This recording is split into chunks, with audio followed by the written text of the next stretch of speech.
बिस्मिल्लाहिर्रहमानिर्रहीम। अस्सलाम वालेकुम दोस्तों, उम्मीद करता हूँ आप बिल्कुल ठीक ठाक होंगे। दोस्तों आज है 1 फरवरी सन 2022 और दिन है मंगल का। दोस्तों ओमान इंट्री कवानीन की अपडेट आपके साथ में शेयर कर रहा हूँ।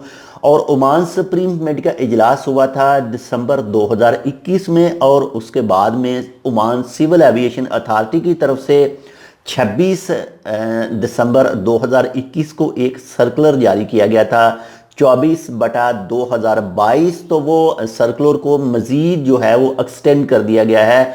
और उस सर्कुलर के मुताबिक जो कहा गया था कि ओमान के अंदर सिर्फ उन लोगों को एंट्री की इजाज़त होगी जिन लोगों ने ओमान अप्रूव्ड वैक्सीन की 2 डोज लगवाई होंगी, जिनकी एज भी 18 साल और 18 साल से ऊपर है। और ये खारजियों के लिए है, ओमानियों के ऊपर ये रूल अप्लाई नहीं होता है।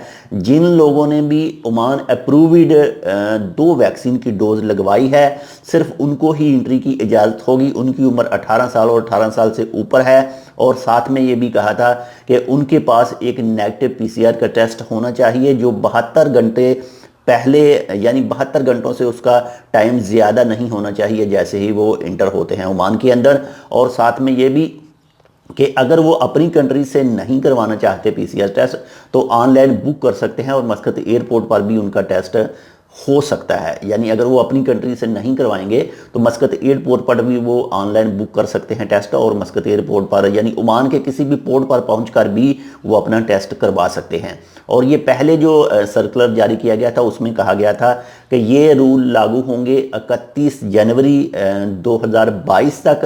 तो रात को ही इसके हवाले से मज़ीद जो नोटिफिकेशन जारी किया गया है ओमान सिविल एविएशन अथॉरिटी की तरफ से कि अब ये नेक्स्ट नोटिस तक ऐसा ही कवानीन रहेंगे। बाकी जैसे ही कोई मज़ीद अपडेट आएगी इंशाल्लाह आपके साथ शेयर करेंगे। बहुत ज़्यादा ख्याल रखिएगा। अगर आपने अभी तक हमारे ये channel tech with Urdu subscribe नहीं किया तो आप इसको सब्सक्राइब कर सकते हैं। बाकी अगर आपके जहन में किसी भी तरह का कोई भी सवाल हो तो वीडियो पर कर सकते हैं, इंशाल्लाह आपको उसकी रिप्लाई दी जाएगी। मिलते हैं इंशाल्लाह आपसे दूसरी अपडेट के साथ, तब तक के लिए अल्लाह हाफिज़।